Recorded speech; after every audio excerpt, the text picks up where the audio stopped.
नमस्ते, मैं हूँ रविंद्र गौतम और आप देख रहे हैं ब्लंटली स्पीकिंग अपने फेवरेट चैनल संजीवनी टीवी पर। और आज हम वीकली विश्लेषण करने जा रहे हैं, साप्ताहिक विश्लेषण शेयर बाजार का कि 15 दिसंबर से लेकर 19 दिसंबर तक शेयर बाजार का क्या रुख रहने वाला है। और इस विश्लेषण को करते हैं हमारे सुभाष अग्रवाल जी, जो सीएमडी ग्रुप के चेयरमैन कम मैनेजिंग डायरेक्टर।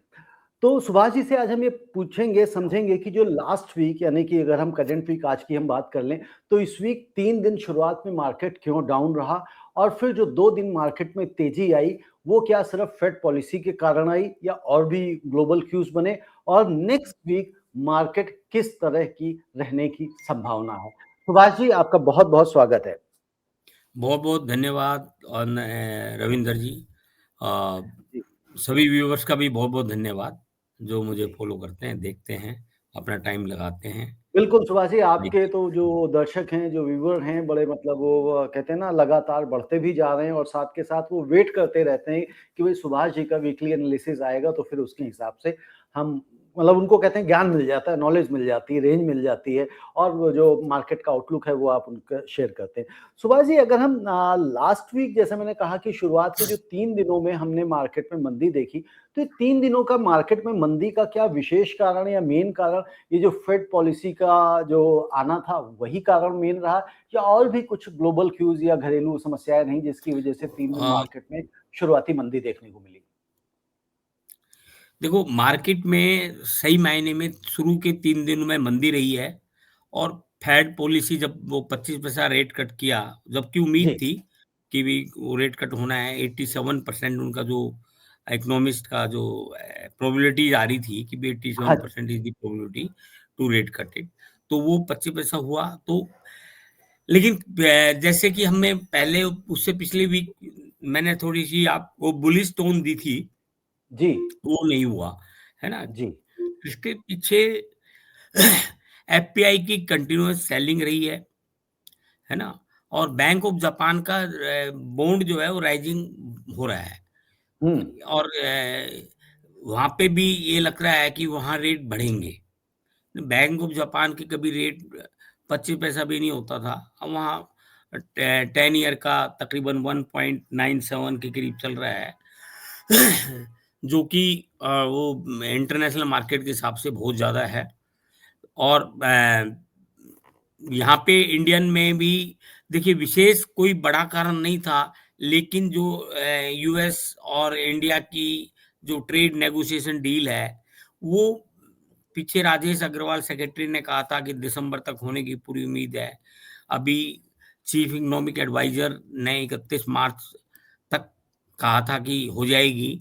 हालाँकि कल मेरे को उनसे मिलना हुआ तो मैंने स्ट्रेट फॉरवर्ड पूछ लिया कि जी आपने तो 31 मार्च तक टाइमलाइन्स दी हैं।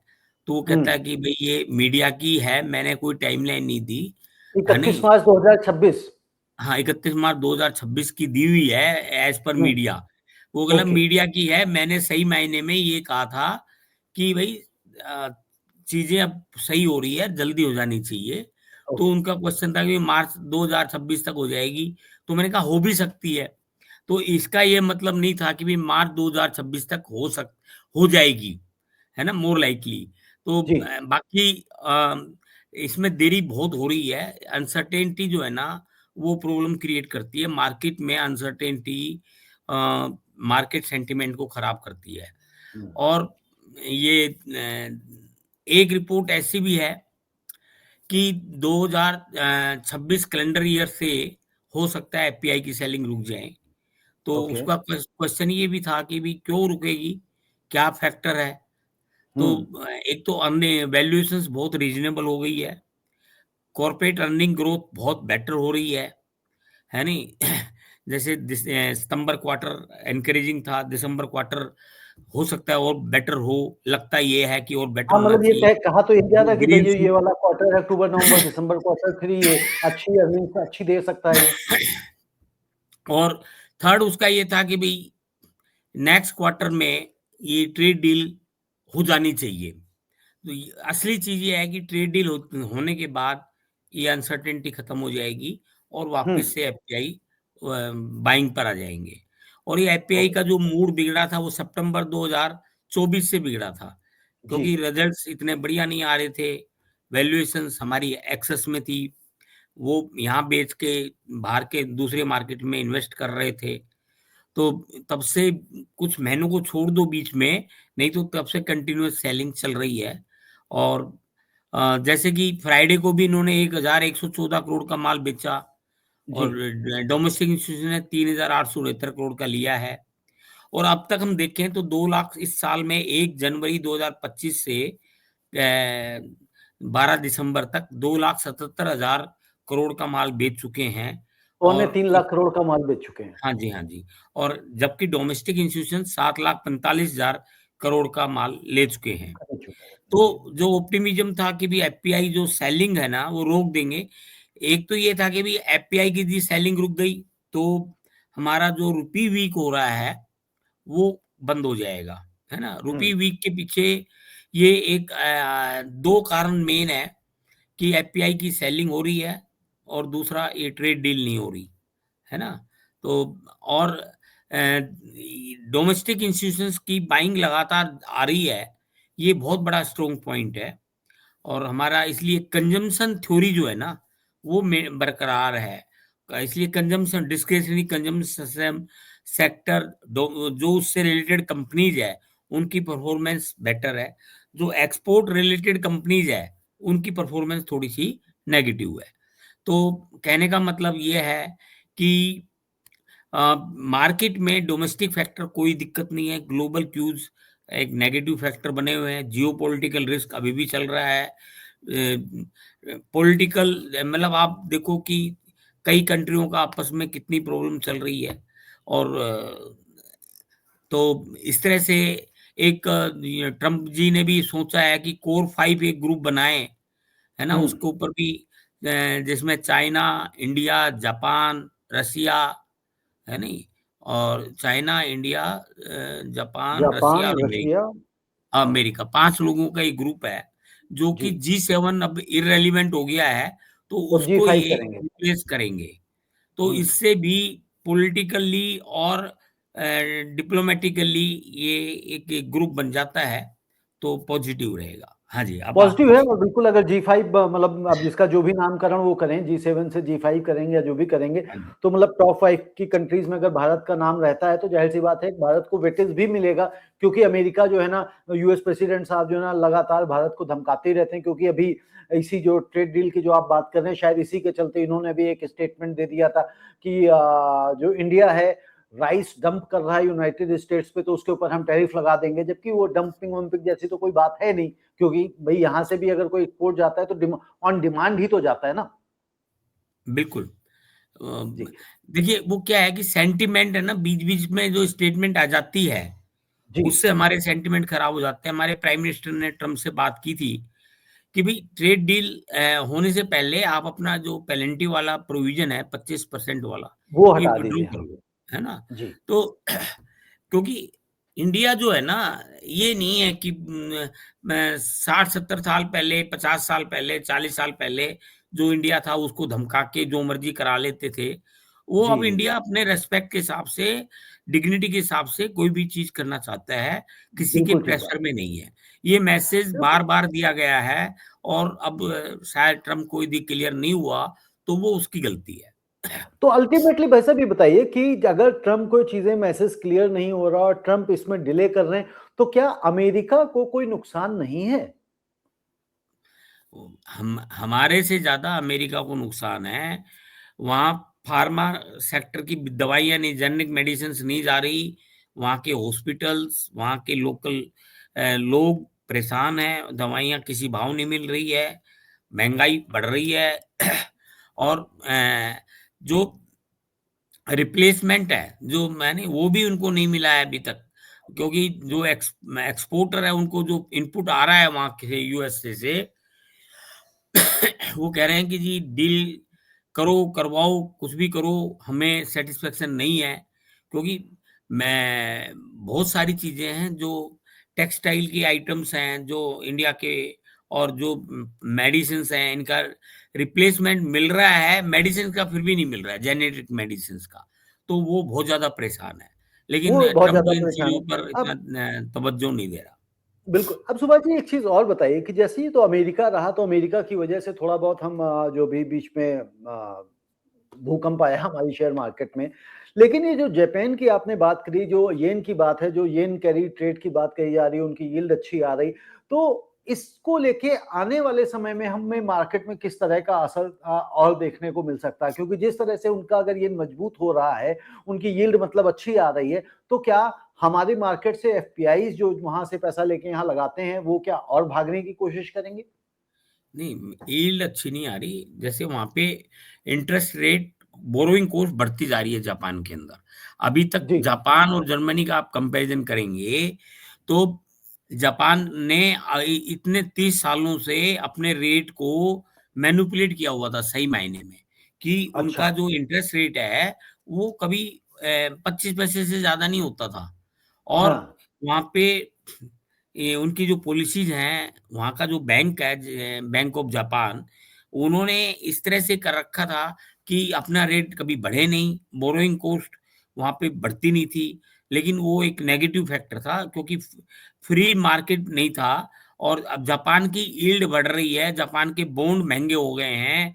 इसका मतलब ये हुआ कि वहाँ की बोरोइंग कॉस्ट बढ़ती जा रही है, और बोरोइंग जापान कॉस्ट को, बढ़ती जा रही है। हाँ, जापान को इंटरेस्ट रेट बढ़ाना पड़ेगा बैंक को। अब वो मैनिपुलेट नहीं कर पा रहे हैं। हाँ, तो यानी कि उसका वहाँ से हम लोग कोई मतलब सस्ता पैसा लाके, सस्ता कर्ज लाके दूसरी हाँ जगह जी। इन्वेस्ट करते हैं पहले तो और ये कमा होता के था कि वापस वहाँ नहीं देते। वहाँ इंटरेस्ट रेट था ही नहीं, तो लोग वहाँ की हुँ, कंपनी बोरो करके और जहाँ पे इंटरेस्ट रेट अच्छा है, वहाँ इन्वेस्ट करते थे। अब वहाँ पे हुँ। यदि इंटरेस्ट रेट ही महँगा हो गया है, तो वो जो कैरी ट्रेड है, वो पॉसिबल नहीं है। तो वो पैसा निकल गया। बिल्कुल ठीक है। तो वो पैसा निकल गया। अब सुभाष जी बताइए कि अगर नेक्स्ट वीक हम बात करें तो दोनों चीज़ एक तो समझते हैं जो इस वीक कौन-कौन से सेक्टर्स कमज़ोर और मजबूत रहे तो उनके पीछे क्या कारण रहा? और अगर हम नेक्स्ट वीक देखेंगे तो वो किस तरह से परफ़ॉर्म करने को आपको दिखाई देते हैं? देखो, एक तो हमारे यहाँ पीएसयू बैंक, रियल एस्टेट और कंज्यूमर ड्यूरेबल्स, ये फैंसी रहे।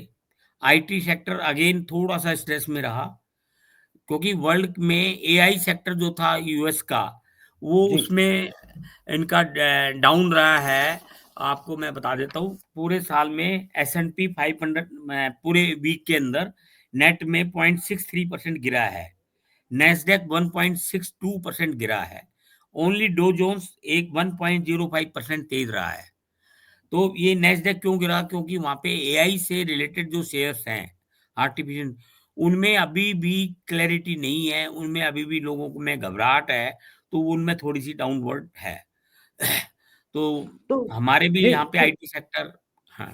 जी, नहीं सुभाष जी जैसे एआई की बात करी मतलब अभी कुछ तो एक्सपर्ट्स ये कह रहे हैं जी एआई बबल आ रहा है और ये मार्केट क्रैश हो सकती है एआई बबल के कारण। क्या ऐसी वाक़ई में ऐसा कुछ संभव है? क्या पॉसिबिलिटी दिखाई देती है आपको? नहीं, देखो, जो शंका आप बता रहे हो ना, ये शंका बार-बार उठ रही है और जी। बार-बार करेक्शंस भी आती है। फिर मार्केट में फिर दोबारा से जो लोग बिलीव करते हैं इसके फंडामेंटल्स में, वो लोगों की बाइंग आ जाती है, और एक थोड़े से गिरने पर ही वो टूटते नहीं हैं। हुँ, तो ये तो चलता रहेगा, क्योंकि ये बता पाना कि ये बबल निकलेगा या बहुत बढ़िया रहेगा, बहुत एआई बढ़िया का रोल रहेगा। तो हर जगह है। अभी कोई बिल्कुल। रेयर अर्थ पता करना था, तो अमेज़न जंगलों में इन्होंने देखा कि वहाँ पे है, और हुँ, कहीं अमेरिका में भी मिला है। तो ये ड्रोन से, सैटेलाइट के थ्रू वहाँ से एआई का यूज़ करते हुए एग्ज़ैक्ट भई यहाँ पे आपके पास रेयर अर्थ है या गोल्ड है, ऐसी चीज़ें पता करी गई है। तो इसका बहुत बड़ा एडवांटेज है, नहीं तो आप ज़मीनें खोद-खोद के और ड्रिल कर के, और वहाँ ज़ीरो होता था तो वेस्ट हो जाती थी सारी मेहनत। एआई का तो हर जगह यूज़ नहीं, नहीं, है ना? बिल्कुल आज की तारीख में देखें कि हर जगह आर्टिफ़िशियल इंटेलिजेंस का यूज़ हो रहा है और मतलब मुझे भी कई बार ये समझ में नहीं आता कि भई इसे एआई बबल क्यों कहा जा रहा है? क्योंकि आने वाले समय में जो आई थिंक एआई पे नहीं रहेगा, वो शायद सर्वाइव करना उसके लिए मुश्किल होगा, मुझे ऐसा बबल लगता है। इसलिए कहते हैं कि आपको कितनी इन्वेस्टमेंट करनी है इसका बेनिफिट के लिए। हाँ, अनप्रोपोर्शनेट बहुत ज़्यादा कई ट्रिलियन यूएस डॉलर इन्वेस्टमेंट हो रही है। कहीं ओके। इतनी इन्वेस्टमेंट का इतना यूज़ होगा या नहीं होगा? कितने लोग एआई को यूज़ करेंगे? कितनी, ये एक एस्टिमेट है कि कितना तो ये है नहीं, मतलब हर चीज का एक तरीका है, कॉमर्शियल यूज कितना बनेगा, कॉमर्शियली कितना बेनिफिट होगा, बेनिफिट है जरूर है, लेकिन कितना बेनिफिट है कि वो जितनी कॉमनसुरेट टू द इन्वेस्टमेंट वो बेनिफिट निकल के आएगा या नहीं आएगा। तो इस तरह की हम्म। शंका जब बन जाती है तो मार्केट में टूटना हो जाता है एआई के शेयर्स में, और फिर कोई हाँ, बड़ा मतलब यानी कि जो इन्वेस्टर लेता है। इन्वेस्टमेंट करी जा रही है वो उसके प्रोपोर्शन में है या नहीं, और अगर इसका कोई बेनिफिट होगा कमर्शियली तो वो कितना होगा। बिल्कुल। जी। तो ठीक है सुभाष जी। सुभाष जी, सेक्टर्स की मैं आपसे पूछ रहा था, जो लास्ट वीक कुछ सेक्टर्स, मान लीजिए पहले हम कुछ देख रहे थे कि मीडिया जैसा सेक्टर्स भी वीक हो रहा था, मेटल में भी वीकनेस आ रही थी, लेकिन अभी ये सब सेक्टर्स में हम तेजी देखने को मिली। और जब डॉलर के मुकाबले हमारा रुपया गिर रहा था तो जो आईटी वाली कंपनीज के शेयर्स हैं उनके शेयर्स बढ़ रहे थे। लेकिन अभी देखा है पिछले 2-3 दिनों में कि आईटी कंपनीज के शेयर्स डाउन होने शुरू हुए हैं, तो उसके पीछे क्या कारण देखते हैं आप? मतलब क्या है कि वो ग्लोबली डाउन है आईटी सेक्टर, तो उसकी वजह से ये तो पहले डाउन थे, है जी। नहीं, 14-15% पीक से डाउन है अभी तक आईटी, इंडियन आईटी सेक्टर। लेकिन वहां पे और बिकवाली आई तो यहाँ पे थोड़ी सी स्ट्रेस में आ ओके। गए, बाकी ज्यादा फर्क नहीं है। लेकिन पीएसयू बैंक दोबारा से पीछे थोड़ा से डाउन हुए थे, जी। उनमें दोबारा से उसकी स्ट्रेंथ आई है, रियल स्टेट में भी अच्छा लग रहा है जी। ना। तो और हमारे प्रीशियस मेटल जो है गोल्ड सिल्वर ये बहुत तेजी में रहे, क्रूड भी थोड़ा सा तेज रहा। गोल्ड एमसीएक्स में 1,33,622 हो गया, तेज हो गया। हम्म। सिल्वर भी 1,92,615, 2 लाख के आसपास टच हो गया था। क्रूड यूएसडी 60-14 पर बैरल है, और ब्रेंट 63.76 पर बैरल है। तो ये सब तेज हुए हैं। तो और बाकी सेक्टर में ये अपने को ज्यादा सेक्टर अभी तेज नहीं लग रहे, सिर्फ real estate, metal sector, PSU bank, है नहीं, और कंज्यूमर ड्यूरेबल्स, ये फैंसी से हैं थोड़े से। जी। मार्केट में अभी ऐसा कोई बाइंग वाला का अभी नहीं आया है कि भाई ये अभी रेंज बाउंड बहुत छोटा रहेगा, मैं रेंज ज्यादा रेंज बाउंड दूर बहुत नहीं छोटा है, लूंगा। बिल्कुल। रेंज के पे आता हूं, बट एक पहले और चीज मैं समझना चाहता हूं आपसे कि जब हम रेंज पे बैंक निफ्टी और निफ्टी की जब आप रेंज शेयर करेंगे, उससे पहले थोड़ा सा ये बताइए कि अगर हम नेक्स्ट वीक की विशेषकर बात करें तो इसमें कौन से सेक्टर्स में कोई तेजी देखने को मिल सकती है, और अगर तेजी देखने को मिल सकती है तो क्यों? क्योंकि अब तो मतलब कौन सा ये तीसरा वीक हो जाएगा दिसंबर का। हम्म। देखिए, एक तो बैंकिंग स्टॉक फिर भी ठीक है, फाइनेंशियल ठीक हैं, और अपना ये रियल एस्टेट सेक्टर भी चलेगा, कंज्यूमर रिलेटेड सेक्टर भी ठीक है, कंजम्पशन में थोड़ी बहुत अर्बन डिमांड भी विकास। बेटर हो रही है ना। और जी। इंडिया डोमेस्टिक मैन्युफैक्चरिंग के हिसाब से कोई दिक्कत नहीं है, जीडीपी सही है, इन्फ्लेशन अभी आपने नवंबर के अंदर 0.71% है, जी। अक्टूबर में 0.25 था। तो ये अपना फॉरेन एक्सचेंज रिजर्व्स ये अभी कंफर्टेबल पोजीशन पे है। तो अभी जो डेटा आया है उसके हिसाब से कोई प्रॉब्लम नहीं है। अपना ये इंटरेस्ट रेट डोमेस्टिक कम हो रहा है, आरबीआई लिक्विडिटी अच्छी प्रोवाइड कर रहा है। उम्मीद है कि इमीडिएट फरवरी में तो उम्मीद नहीं लग रही है, लेकिन जब हमारे को जून उसके बाद अप्रैल और जून में होगा तो एक रेट कट, 2 रेट कट और आ सकते हैं, फिर देखा जाएगा। बाकी जीडीपी अच्छा अच्छा खासा पॉजिटिव है। तो जी। असली चीज क्या है कि ये यूएस और इंडिया की जो ट्रेड डील है, अनसर्टेनिटी बनी हुई है, इसमें क्लेरिफाई हो जाए, रुपी हमारा डेप्रिशिएट हो रहा है, ये बहुत चिंता की बात है। हालांकि डॉलर भी डेप्रिशिएट हो रहा है ना, और रुपी ज्यादा डेप्रिशिएट हो रहा हाँ, बट है वही ना, वो 90। डॉलर भी हो रहा है, लेकिन अल्टीमेटली क्या होता है ना कि हाँ भाई किसी को कहते हैं ना कि भाई कांटे मेरा कांटा लगा हुआ है तो मेरे कांटे का लगा हुआ दर्द ज्यादा है। अब आपके अगर 2 गोली लगी हो तो मुझे उससे कोई फर्क नहीं पड़ता, मुझे दर्द हो रहा है। हाँ, तो ऐसा हाँ, ही है अच्छा। कि हाँ जी, मैं तो सुभाष जी इसी डॉलर पे पूछना चाह रहा हूँ, क्या ये जैसे एक बार मैंने आपसे सवाल पूछा था, क्या दिसंबर तक ये ₹100 चला जाएगा? तो हालाँकि अब दिसंबर तक तो ₹100 नहीं जा रहा, लेकिन फिर भी ₹90 तो पार कर गया। तो क्या अगर इसी तरह से इसमें गिरावट और कमजोरी हम क्या रुपए में और देख सकते हैं? और क्या फाइनेंशियल ईयर 2025-26 यानी कि 31 मार्च तक क्या ये ₹100 पहुँच सकता है? देखो, इंडिया इकोनॉमी बहुत स्ट्रांग है, ऐसा नहीं है। ये तो सिर्फ एफपीआई की जो आउट जा रहा है, एक्सपोर्ट हमारा नहीं आ रहा, इंपोर्टर की डिमांड बढ़ती जा रही है डॉलर के रूप में। इसलिए हमारा ऐसा है, यदि ये ट्रेड डील हो जाता है तो वापस मतलब 87 88 के करीब भी आ सकता है।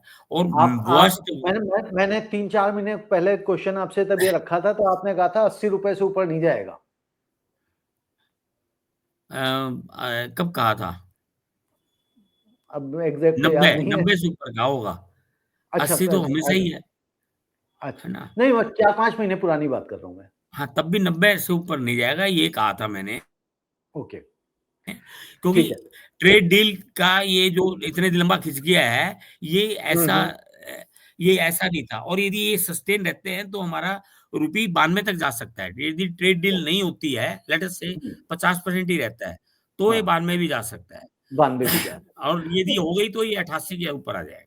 तो 88 आ जाएगा, ठीक है। बिल्कुल ठीक है। और ये मैं समझता हूँ ये ट्रंप शायद इसीलिए अपनी टैक्टिक्स अपना रहे हैं, डिले टैक्टिक्स, ताकि जो है ना शायद ना वो इंडिया के साथ और नेगोशिएट कर पाए, उसको और निचोड़ने का कोशिश कर पाए, जबकि भारत अब नहीं, और निचोड़ना नहीं चाहता किसी भी सूरत में। वो अपने एग्रीकल्चर सेक्टर को यहाँ बेचना चाहता है अपने मार्केट के अंदर। जी। तो इंडिया उसके लिए बिल्कुल तैयार नहीं है। वो प्रेशर बनाना की कोशिश कर रहा है, डायरेक्ट इनडायरेक्ट बहुत तरीकों से। तो यही एक कारण है जिससे डिले हो रहा है। मैं जी समझता सर। हूँ कि जनवरी फरवरी मार्च के अंदर डील हो जानी चाहिए। म्यूचुअल इंटरेस्ट में है कि अमेरिका, देखो अमेरिका इंडिया को इग्नोर नहीं कर सकता। इंडिया तो फिर भी अमेरिका के बगैर काम चला लेगा, लेकिन हम्म। अमेरिका का काम नहीं चलेगा। और बिल्कुल ठीक। ये कोर ग्रुप जो बन रहा है 5 कंट्री का, ये भी ट्रम्प बना रहा है और इसमें हम्म। इंडिया पार्ट है। तो इससे पार्ट है। इनको लगता है कि ये डिप्लोमेटिकली ये इंडिया को दोस्ती में लाना चाह रहा है। लेकिन पहले जो अकड़ थी ट्रम्प की, वो अकड़ से काम कराना चाह रहा था। तो अकड़ से तो इंडिया ने बिल्कुल, उसको पता लग मना गया कर दिया अकड़ था, से नहीं बिल्कुल। होता। ये ट्रस्ट फैक्टर होना चाहिए और नेगोशिएशन स्किल होनी चाहिए। आप डाँट के डपट के नहीं काम करा सकते इंडिया से। बिल्कुल विन-विन सिचुएशन होनी चाहिए, आपका भी दोनों की फ़ायदा हो, विन-विन हमारा भी सिचुएशन। फ़ायदा हो। बिज़नेस करने बैठे हैं, जहाँ आपको लगता है कि भई आपको एडवांटेज मिलना चाहिए, उस चीज़ का एडवांटेज आपको मिले, जिस चीज़ का एडवांटेज हमें चाहिए, वो हमको मिलना चाहिए, जो हमारा ड्यू है। हुँ। सुभाष जी, अगर हम नेक्स्ट वीक की अब हम रेंज की बात कर लें, तो निफ्टी और बैंक निफ्टी को हम कहाँ देख रहे हैं? देखिए जी, अ, निफ्टी हमारा 26,047 क्लोज़ हुआ था। जी, तो मैं इस बार रेंज छोटी दे रहा हूँ, है ना जी? जी। अ, 25,000 600 से 26,400, है ना? 25,600 से 26,400, 800 पॉइंट की आप रेंज दे रहे हैं। हाँ जी, हाँ जी। और जी। बैंक निफ्टी 59,390 क्लोज़ हुआ था। इसको हाँ भी जी। थोड़ी छोटी की है, 58,700 से 60,100। 58,700 से 60,100। ये 1,400 पॉइंट की है। 1,400 पॉइंट की है। बिल्कुल ठीक है। तो यानी कि निफ्टी की आपने दे दी 25,600 से लेके 26,400, और ये हुँ। आपने बैंक निफ्टी की दी 58,900 से लेके ये 26,100। 58,700 से 700 60,100। से 26, हाँ, हुँ। 60,100। तो बिल्कुल। तो सुभाष जी, अब एक चीज़ और थोड़ा-सा बताइए कि वैसे तो आपने सोने की, गोल्ड की रेट की बात कर ली और आपने क्रूड का भी बता दिया। लेकिन क्या जो गोल्ड में भी जो तेज़ी हम देख रहे हैं, वैसे आपने कहा है कि ये तेज़ी और भी आ सकती है, लेकिन उसके बाद गिरावट फिर इसकी तय है, करेक्शन आप कह रहे हैं कि भई जब तक इसमें सट्टा चल रहा है, तब तक ये तेज़ी बढ़ी बनी रहेगी। लेकिन ये इसमें सट्टा चल क्यों रहा है? उसका पीछे मतलब कोई लॉजिक है क्या? नहीं, एक तो देखो डॉलर भी डेप्रिशिएट हो रहा है। Dollar okay. 98 समथिंग 98.44 कितना है, उसके आस-पास है। तो जो कि ये 110 हुआ करता था। हुँ। 108, 110 जो 6 करेंसी है उसके में जिसको हम यूएस बास्केट बोलते हैं, तो वो ओह! जी। कम है काफ़ी। ओके, तो ओके, इससे गोल्ड बढ़ रहा है और सिल्वर बढ़ रहा है नहीं? और क्रूड भी बढ़ रहा है। ओके। दूसरा, कि मतलब इंडिया के एंगल से तो ये देखो ना, रुपी भी डेप्रिशिएट हो रहा है, और मैं ये बताया था कि ये जो बैंक्स वगैरह हैं, जैसे इंडियन बैंक्स और बाहर के बैंक्स, ये अपने रिजर्व में गोल्ड डाल रहे हैं, और ये गोल्ड लेके डॉलर बेच रहे हैं। तो जी। Treasury bond, dollar treasury bond बेच रहे हैं। तो क्या हो रहा है कि इससे गोल्ड तो बढ़ रहा है ना? और एक हमारा जैसे ईटीएफ है गोल्ड के, और ईटीएफ और सिल्वर का ईटीएफ, ये इसमें इन्वेस्टमेंट जबरदस्त आ रही है, क्योंकि हुँ। पब्लिक ये फील करती है जब तेज हो रहा है तो और ले लेता हूँ, और तेज हो और ले लें, जाएगा। और ले लें। मार्केट हुँ। में रेट का तो उसका कोई हिसाब नहीं होता। जब बढ़ रहा होता है तो ये कहना बड़ा मुश्किल होता है कि कहाँ तक बढ़ेगा, कहाँ क्योंकि तक सट्टे जाएगा? में कोई चीज फंस जाती है तो हुँ। ये एक रस्सा खिस्सी है कि भाई वो उधर खींच रहा है और वो उधर खींच रहा है, हाँ, वो जिसकी ताकत गाड़ी ज्यादा है वो गाड़ी उड़ जाएगा। छूटने का डर लगा रहता है लोगों को, जो फ़ियर ऑफ मिसिंग अपॉर्च्युनिटी है, तो उस चक्कर में भी लोग लगे रहते हैं। बट ऐसे में सुभाष जी, जब कोई है सट्टे में, तो अल्टीमेटली नुकसान तो लोगों का होता ही है। नुकसान तो ये है, जब गिरेगा ना तो जो जिन्होंने जिस रेट पे लिया है वो उससे भी नीचे गिरता चला जाएगा, और वो हाँ, मतलब बेचना जिन्होंने चाहेंगे वो और लास्ट में नीचे। सवारी करी है, वो गिरेंगे। जी, ठीक है सुभाष जी, मैं समझता हूँ कि आज का विश्लेषण काफ़ी अच्छा रहा, और दर्शकों को जो इंटरनेशनल चल रहा है सारा अंतर्राष्ट्रीय मामला अमेरिका के साथ और जापान के साथ में, और उसका इम्पैक्ट हमारे जो भारतीय बाजार पे पड़ा है और आने वाले सप्ताह में कैसा पड़ सकता है, तो इस विषय को मैं समझता हूँ सुभाष जी ने बड़े अच्छे से समझाया है। और जो दर्शक इस कार्यक्रम को देखते हैं, सराहते हैं और सुभाष जी का प्रतीक्षा करते हैं, इंतज़ार करते हैं, उन सभी का भी बहुत-बहुत धन्यवाद, और सुभाष जी आपका विशेष धन्यवाद। धन्यवाद जी, सभी व्यूअर्स का भी बहुत बहुत धन्यवाद। एक ये आपका वोलेटिलिटी इंडेक्स भी होता है जो डाउन है, जी, जी। जी, तो विक्स, ये मतलब फियर इंडेक्स, ये डाउन है, इसका ही मतलब है कि मार्केट में बुल को हेल्प करता है बुल ना? को हेल्प कर, वोलेटिलिटी इंडेक्स जिसे हम बोलते हैं, वीआईएक्स, जी, जी। विक्स वो विक्स डाउन। बोलते हैं ना? हाँ, विक्स विक्स, वो डाउन। ठीक है। ठीक है ओके भाई सर, साहब। थैंक यू जी। ओके जी, धन्यवाद।